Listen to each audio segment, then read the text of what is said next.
What's this? Tabletop Island, huh? Let's see what this is all about.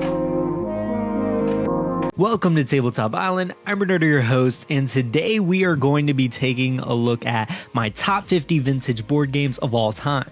Now, if you take a look at Matt Wilkins' channel, you'll notice I did one not too long ago, but I'll be honest with you, a lot has changed. I've gotten a lot more to the table since then, and man, am I excited to share that list. Once I get to the top 10 portion, I'll talk about honorable mentions and we'll kind of explain a bit, because you may see a game that's really high rated and very popular that's not on this list. It could either be that I dislike the game or I just simply haven't played it. There's a lot of classics I haven't played, but we'll get there when we get there. But without further ado, let's talk about number 50, Seance, the voice from the great beyond. Yes, I know it's a record player game and I hate to have it this low, but I'll be honest with you, it's a little fiddly and it just didn't provide me the experience I was looking for as compared to some of the other record player games. If you're not familiar with it, basically your Uncle Everett has passed away and he has given you each $20,000. And from that amount of money, you are bidding on items around the house. And you are bidding with Zeke the parrot, who has inherited everything. And while you may be bidding on items, you don't know what they're worth until the end of the game. So you're working to try to bid enough money to where you can end up making money off of it, but also not all your money, because you might get screwed over, which will suck. So essentially, you are going through the game and buying the items. Once all of that is done, inside of the centerpiece, by the way, is where you will have this little switch, which will play a piece of the record, which will be Uncle Everett. Ooh.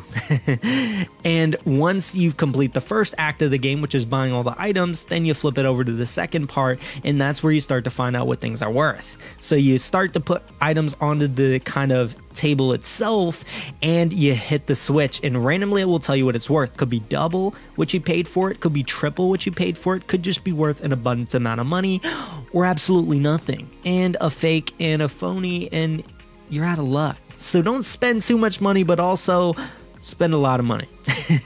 This game is absolutely ridiculous. You can get free items out of nowhere, and it's a fun experience for what it is. It's not a game I'll play all the time, and it's definitely not my favorite for the Halloween time, because as you guys know, I love horror games. Number 49, Romp Through the Swamp.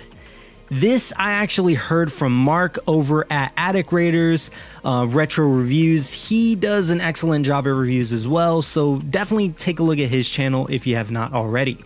This is one I actually made me love an existing game I have a lot more. That's a vintage game as well. You'll see it soon when it climbs up the list, because it went up a lot higher than it was before thanks to this one. So with this game, it is a 3D game. I do like it, 3D-ish. So you have this monster, this animatronic monster, who slides across the map, and he is grabbing your piece, which the pieces look absolutely great, and the music is haunting, or I should say the audio track that plays from that monster is haunting, which I absolutely love, being a big horror fan. And just everything about it, the look, just the excitement of the game is great. The reason it's so low is not only that I got it rather recently, but also it's a rather quick game. It's a game, while I could get a couple games in, it isn't really the kind of game I see getting out to the table as often as I would like. Do I see it climbing up my list? I think I do over time, but where it stands right now, I'm very happy with it. That's going to be Romp Through the Swamp. Now, number 48, Rattler. I actually heard about this game through Matt Wilkins. He also reviews vintage games and Star Wars Expanded Universe. If you're interested, take a look at his channel, but this game is very unique. He said it was rare, and I've started to notice that it's a little bit on the harder side of finding it, but the reason it sits so low is it's just not the kind of game I see myself getting to the table that often, and I'll be honest with you, I don't play it as much as I'd like to. If I did, maybe it would climb up, but there's a lot of games that just provide me an experience that is just a little bit better than this one. My main reason for having this on the list is I simply played this game without telling someone that the snake jumps out at you from this game. Yes, as you're climbing through, you're turning this knob, and it makes a little rattle noise. At that point, you hit the center button and a snake pops out of one of the compartments from the side. Yeah, I didn't tell him what happened. I just told him that, yeah, it makes a snake noise. And if it does, you kind of get something that happens to you. Just hit the button. Obviously, I took a chance, 1 in 4 chance, because it could have came out of my panel, but it was well worth it because it did not. And it got out of theirs, and they were very terrified of snakes. I'm a terrible person, but the game is fun. If this sounds like the kind of game for you and you can find a copy for a good deal, definitely take a look out for this one because it is a good one. If you're interested in more details on the game, I'll have a link in the description for my review. Now, number 47, the Vampire Hunter game. This is a unique one, and I'm so sad I missed it on Matt Wilkins' list that I did on his channel a while back because I forgot about this one.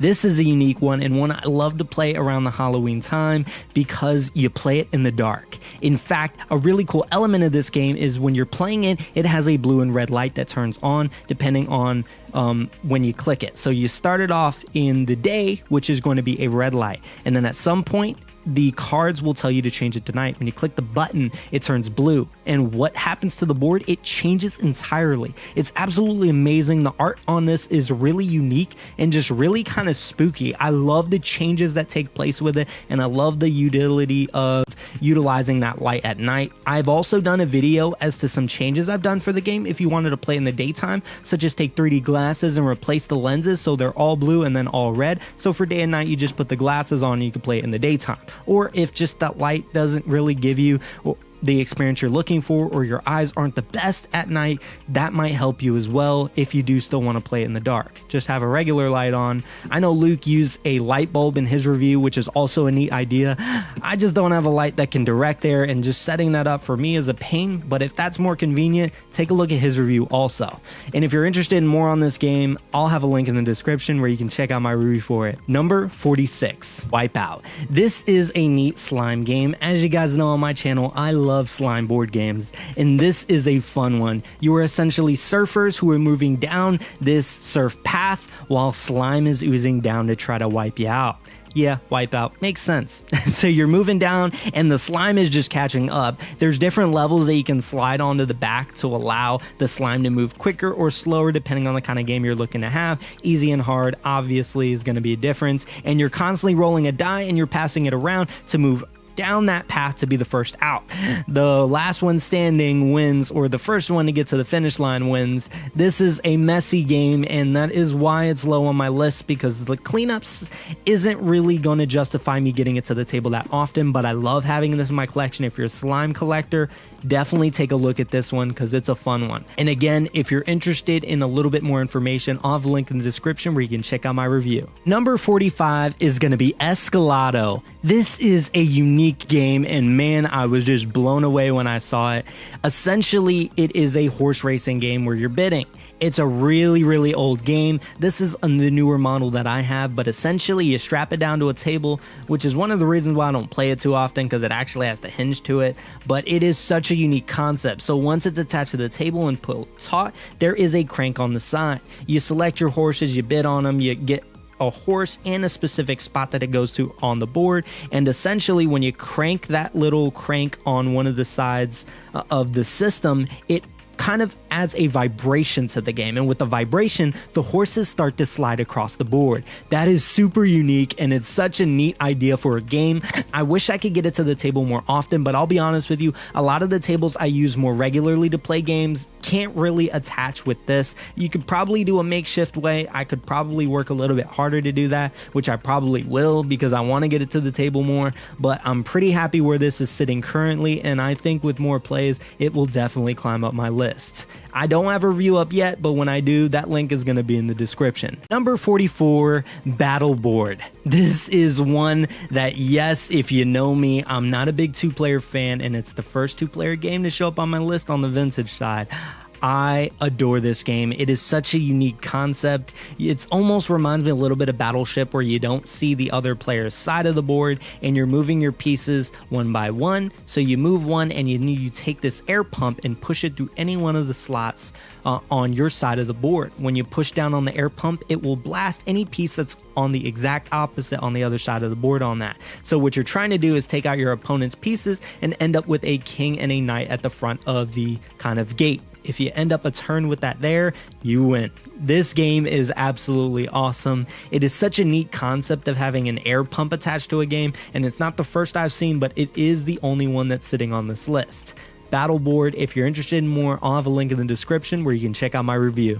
Number 43, the Incy Wincy Spider game. This is the first one to show up on the list by Waddington's. If you're familiar with my channel, you know I love Waddington board games, and this one's no exception. This reminds me of kind of like a Ghost Castle theme where you're instead moving a spider around up the water spout, and again down comes the rain to wash you out because there's this faucet that can drip these water droplets down to wipe you out. Now the reason why I enjoy this game a lot, and I'll be honest with you and tell you ahead of time, Ghost Castle and Which if you're that guy isn't on my list because I do prefer this one. I'll be honest with you, I have a few others which I'll talk about in honorable mentions that I think could also be on this list and share a spot with it, but this one does what I want in those types of games, and that is activating the trap more frequently. This game allows you to do it a lot more, which is something I love about the game. The 3D aspect of it is so cool, and I just absolutely adore this game. If you're interested in more about this one, I'll have a link in the description again to that review. Number 42 is going to be Pounce. This one surprised me heavily. In fact, hear me out. A plunger, cheese, and a mouse. That sounds weird, and honestly, when I got the game really cheap, I didn't think much of it. And boy was I surprised. It is a real-time game where you're rolling die. If you are I guess the plunger, we really don't know what that is. The human who's controlling the plunger, and everyone else is going to be a mouse holding the tail from the end of the string. That's going to be on the center plate, which is shaped to be a cheese, and basically they're going to be taking cheese from you. At the end of the game, there is elimination. If you have no cheese, you're removed. So you're trying to take away the other player's cheese. This game is a big fake out the entire time. It's super high energetic depending on the group you're playing with. That's why it's sitting here on this list. It surprised the mess out of me. And honestly, as weird as it looks, if you're into this kind of game and you like hyper action games, this is going to be for you, and you can get it relatively cheap. If you want a little bit more details, I'll show off more of this game in my review. That'll be in the link in the description. Number 41, Alfredo Food Fight.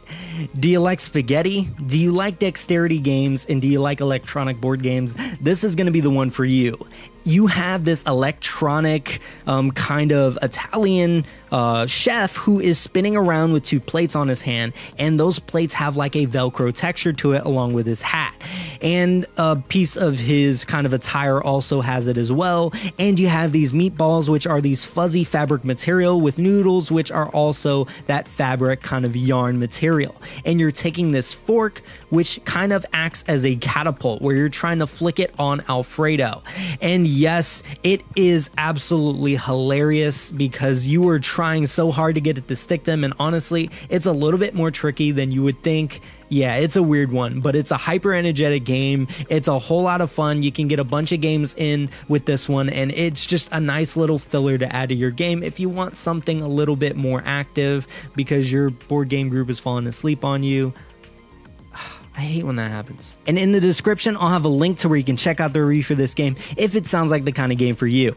And oh man, we've already broke through the top 50. Wait until next time for the top 40. It only gets better from here. I hope you enjoyed this video. Me and Volcar really appreciate Volcar and I greatly appreciate it. And it would really help us out if you like, comment, subscribe on this video. And if you're interested, hit that bell icon because that'll let you know when we release our newest video. Monday is going to be our regular board game reviews. Wednesday, our weekly update / talks. And then on Friday is my vintage board game reviews. That is all I have for you guys today. I will see you guys next time. Well, apparently the video doesn't end until Volcar says it ends. So I guess we wait.